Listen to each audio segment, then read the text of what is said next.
What's up tout le monde, ici Kevinko, bienvenue à un autre de mes motovlogs, bienvenue à un autre de mes test rides. Aujourd'hui on va à BMW Gabriel Motorrad, Motorsport, peu importe, à Montréal pour essayer la BMW S1000R 2023. Donc let's go, on se rejoint là-bas.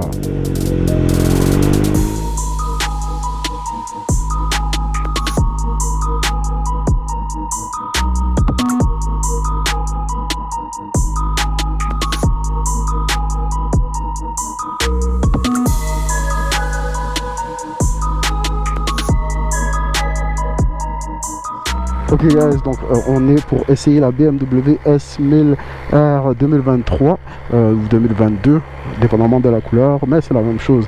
Ce modèle là ici, vous avez du Brembo en avant, vous avez une belle ligne Akrapovic aussi qui vient avec, donc je pense que ici vous avez le modèle M Package, celui que vous avez le plus d'options dessus.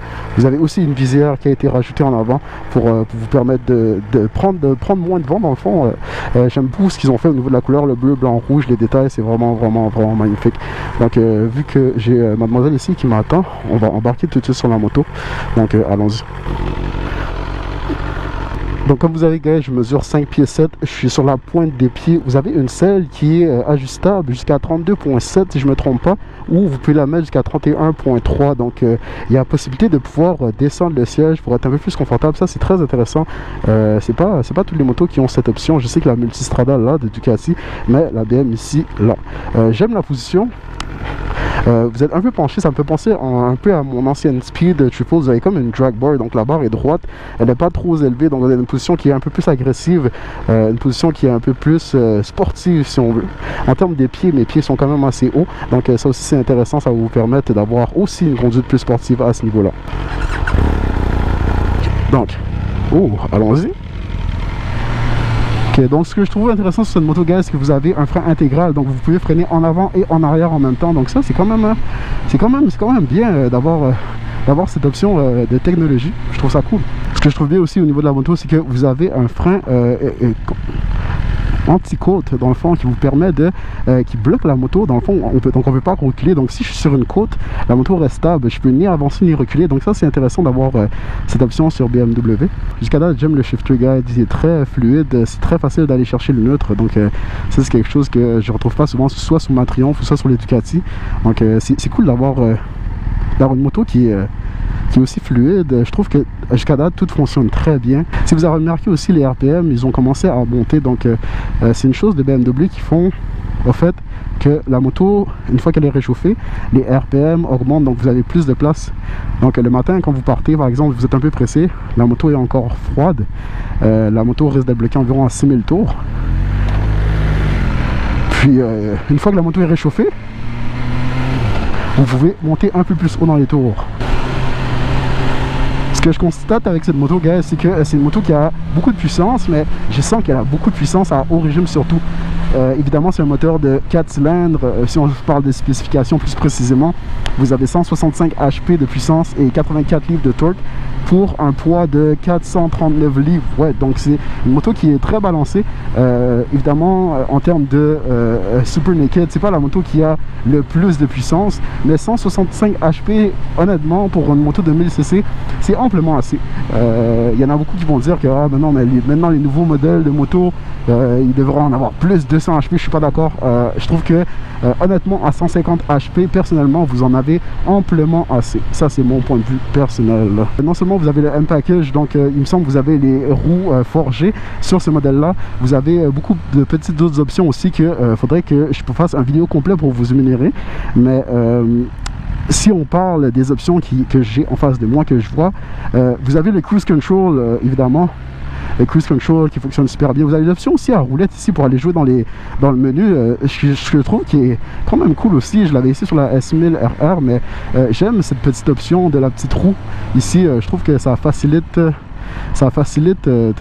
la façon de naviguer dans la moto. Vous avez plusieurs modes évidemment. Si je pèse ici le bouton mode, vous avez le mode dynamique, dynamique pro, rain, road. Moi je vais le mettre en dynamique. On va voir qu'est-ce que ça va donner. Cette BMW guys, c'est une moto qui m'intéressait beaucoup, que j'avais vraiment le goût d'essayer parce que En fait, le secteur des Super Naked est très large. Vous avez la Speed Triple 1200 RS, vous avez la Tuono, vous avez la MT10, vous avez beaucoup de compétiteurs. Puis cette BMW-là en particulier, celle-là en particulier, c'est celle qui se retrouve avec le moins de puissance, bizarrement, parce qu'avant c'était la Speed Triple, il me semble. Moi je pense que la 1050 avait 150 HP, mais là vous avez un modèle de 165 HP. Je me demande pourquoi BMW ils ont fait ça. Mais là on est en 2023, BMW ont sorti le modèle M1000 R, donc c'est la S1000, la même chose, sauf que vous avez le moteur de la S1000 RR à l'intérieur, donc vous avez les shaft cam qui vous donnent entre autres un peu plus de torque. C'était la M1000R en fait que j'étais supposé essayer, mais malheureusement il y a quelqu'un qui a eu un accident avec. Donc BMW m'ont dit, regarde, on a un modèle S1000R en démo, tu vas pouvoir venir l'essayer. Donc j'ai pris l'option, puis je me suis dit pourquoi pas. C'est une moto qui est quand même assez smooth. Donc la puissance est très progressive, il n'y a pas de rush de puissance comme dans un moteur twin ou comme dans un moteur 3 cylindres comme ma Speed. C'est vraiment, tout est progressif. Donc c'est une moto que si vous voulez vraiment avoir du fun, vous n'avez pas le choix de monter dans les régimes, vous n'avez vraiment pas le choix. Puis jusqu'à date, oui, c'est agréable parce que la moto, j'ai pas l'impression qu'elle me donne des coups quand j'accélère. Donc c'est une bonne chose d'avoir un moteur 4 cylindres par exemple dans cette situation-là où on est pris dans le trafic, parce que la moto est beaucoup plus douce. Mais c'est peut-être plus une question d'habitude. Moi j'aime ça avoir une moto qui est un peu plus torqueuse à bas régime, qui me saute un peu plus au visage, un peu comme la Speed Triple ou la Super Duke, ou par exemple d'autres motos comme la MT-09 par exemple, qui sont très torqueuses, puis qu'ils n'ont pas nécessairement un long RPM. C'est pas, je veux dire, c'est intéressant, mais pour la conduite que je fais, ou pour la conduite qu'il y a ici en particulier, avoir un haut RPM, c'est pas super nécessaire, à moins que vous conduisez vraiment vite. Vous avez aussi dans le modèle M-Package qui est ici une suspension électronique, donc ça aussi c'est intéressant, puis je peux le ressentir. La moto est très stable, elle est solide. En ce moment je suis en dynamic mode, donc j'imagine que la suspension elle est un peu plus dure, mais ça me donne un bon ressenti au niveau du sol, donc ça j'aime ça.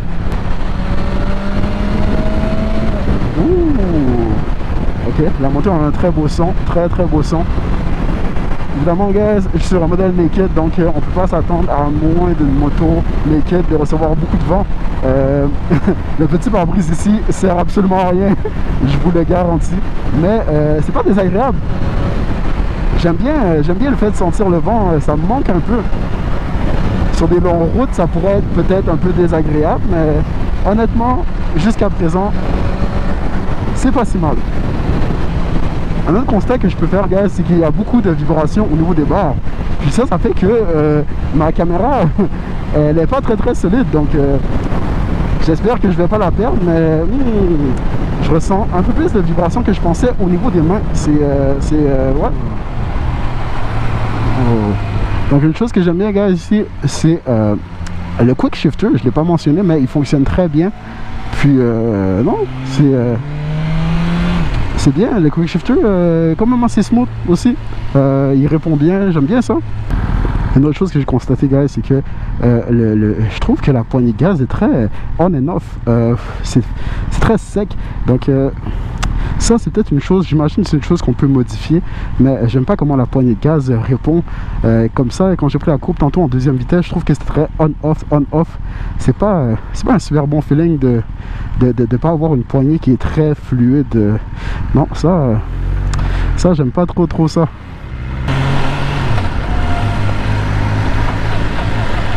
Vous voyez ce que je veux dire? Regardez. Off, on. Off. C'est non, c'est trop sec pour moi. Mais comme je vous dis, j'imagine que c'est quelque chose qui se modifie. En ce moment, on est sur une route où il y a beaucoup de bosses, guys. Donc, je trouve que la route est très dure. Mais vous savez quoi? Je vais remettre la moto en mode ici, en mode road. Peut-être que ça va être un peu plus smooth. Est-ce que c'est mieux? Ok, c'est relativement mieux.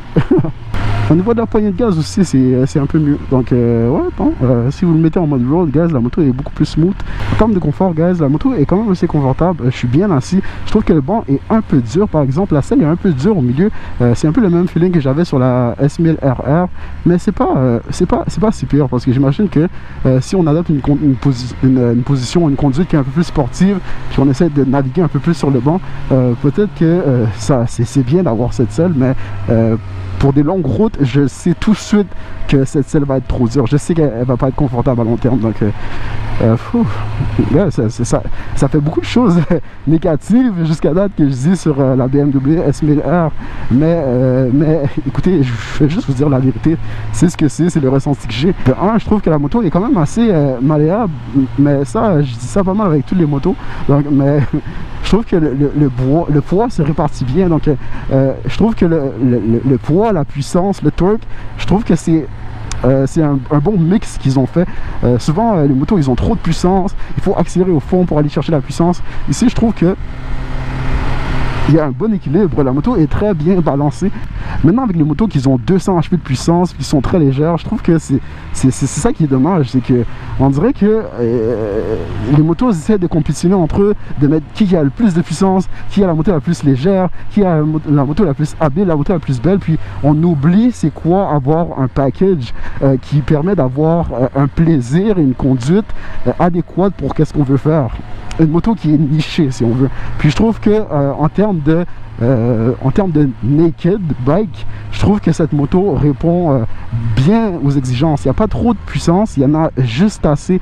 Il y en a peut-être qui vont trouver qu'il y en a trop, mais moi je trouve que 165 HP c'est parfait, on n'a pas besoin de plus. Je trouve que c'est bien exploitable pour les routes qu'on a. Je trouve que la moto a un bon poids, bien réparti, elle est bien équilibrée. Sur celle-là en particulier, encore plus avec le modèle M-Package, vous avez beaucoup de technologie dessus qui vous permet aussi d'apprendre à conduire la moto avec le temps. Donc, par exemple, quelqu'un qui débute, je dirais pas non, peut-être pas quelqu'un qui débute, mais pour quelqu'un qui est intermédiaire, proche de débutant, mais intermédiaire, je dirais que c'est une moto qui va être très agréable, que vous allez pouvoir grandir avec cette moto, apprendre encore plus, devenir un meilleur pilote. Donc, écoutez, c'est une bonne moto, guys. Dans le fond, de ce que j'ai compris, guys, c'est que la suspension est séparée du mode de conduite. Donc, quand on change les modes ici, on change seulement la réponse de la poignée de gaz, alors que la suspension ici peut se changer, voilà, en dynamique, en road, et ainsi de suite. Donc, je vais mettre ça en road, puis probablement que ça va me donner un meilleur ressenti de la route, plus smooth dans le fond, sans que j'ai l'impression de prendre des bosses trop raides. Donc, c'est cool qu'ils ont séparé la suspension du mode. C'est pas quelque chose que j'ai sur ma speed. Moi, il faut que j'aille jouer dans les menus, mais ici, vous avez deux boutons séparés pour ça. Donc, ça, c'est bien. C'est très bien, man. Donc, ça là, guys, je prends des bosses. C'est encore un peu raide, mais c'est pas super, honnêtement. C'est un peu comme sur ma speed, quoi. Mais faut pas s'en attendre moins d'une motosport. La moto est faite pour ça, la moto est faite pour avoir un bon ressenti au niveau du sol. Donc on peut pas trop se plaindre. On n'est pas sur un tapis volant là. C'est vraiment une moto sportive. Jusqu'à là, je la conduis, je vois que la moto veut décoller. Je vois que c'est en haut en termes de puissance, que c'est là qu'elle a du power. Vous savez quoi, on va dans le shift. En deuxième vitesse. Ok, elle est là la puissance. Dans beaucoup de reviews que j'ai entendu, guys, ils disaient que la BMW, elle n'a pas d'âme, c'est une moto qui est très morte. Mais honnêtement, j'ai pas cette impression-là. J'ai l'impression que c'est une moto qui est très linéaire, une moto qui fait tout très bien. L'accélération est très smooth, très graduelle. Puis je sais qu'en montant dans les régimes, je vais avoir plus de puissance, je vais avoir plus de plaisir. Donc c'est sûr qu'en ce moment, je ne vais pas commencer à rouler super vite avec l'instructeur d'essai de routier, mais je sais, j'ai vraiment le feeling que quand je vais la monter dans les tours, c'est une moto qui va vraiment me donner sa puissance, qui va vraiment s'ouvrir. Puis ça serait... C'est vraiment quelque chose que je suis intéressé à essayer, vraiment. Je suis curieux de voir cette moto, si je l'ouvre en termes de performance, comment elle va fonctionner. Ça va être quoi sa réponse dans les courbes, la reprise au niveau des courbes. comment elle va réagir?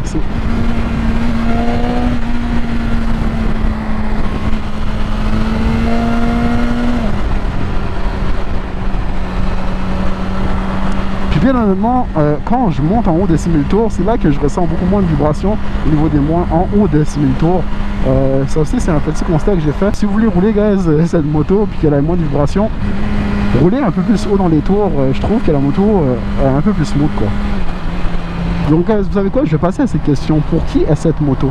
Je dirais que principalement cette moto, c'est pour les personnes qui ont de l'expérience. Qui ont de l'expérience, puis qui ont roulé par exemple une vieille moto. Ils sont habitués d'utiliser la puissance. Ils savent comment une moto puissante fonctionne, mais qui veulent quelque chose d'un peu plus haute classe. Quelque chose qui a un petit peu plus de technologie. Quelque chose qu'on peut modifier à sa façon de conduite pour avoir amplement de plaisir. Elle est pour cette personne, cette moto. C'est pour quelqu'un qui aime la technologie, puis qui aime les motosports, puis qui aime conduire, vraiment. Si vous voulez faire des longues routes, je ne la conseille pas. De 1, vous avez beaucoup de vent, évidemment, comme pas mal toutes les modèles week-end. Puis de 2, le vent est très dur. Donc en termes de confort, si vous voulez faire des longues distances, c'est peut-être pas une moto que je recommande. Mais pour quelqu'un, par exemple, qui aime la conduite sportive, un peu plus agressive, puis qui veut faire plusieurs conduites, donc qui veut se promener en ville, qui veut aller en campagne, qui veut faire de la piste. Donc c'est une moto qui fait tout très bien. Elle peut tout faire très bien. Donc c'est là que les gens vont dire que la moto manque un peu de caractère. Oui, elle manque un peu de caractère au niveau du point de vue que c'est pas la moto qui va vous sauter la plus au visage en donnant du gaz, c'est pas la moto qui va vous impressionner la plus, mais c'est la moto que quand vous allez lui demander de faire quelque chose, elle va bien le faire. Ok guys, donc c'est pas mal tout pour le test routier de la BMW S1000R 2022 modèle M-Package. J'espère que vous avez aimé la vidéo, j'espère que ça vous donne des informations que vous n'aviez pas, et ainsi de suite. Guys, si vous avez aimé la vidéo, n'oubliez pas de lâcher un petit like, abonnez-vous à ma page YouTube si ce n'est pas déjà fait. Puis nous guys, on se revoit pour une prochaine vidéo, pour un autre test ride, probablement une autre BMW. Merci, douce. On va voir ce que ça donne. Oh wow, oh wow, ça se penche bien, ça se penche tout seul guys. Oh my god, wow, wow, oh ça me donne des vibes à la... Oh, wow!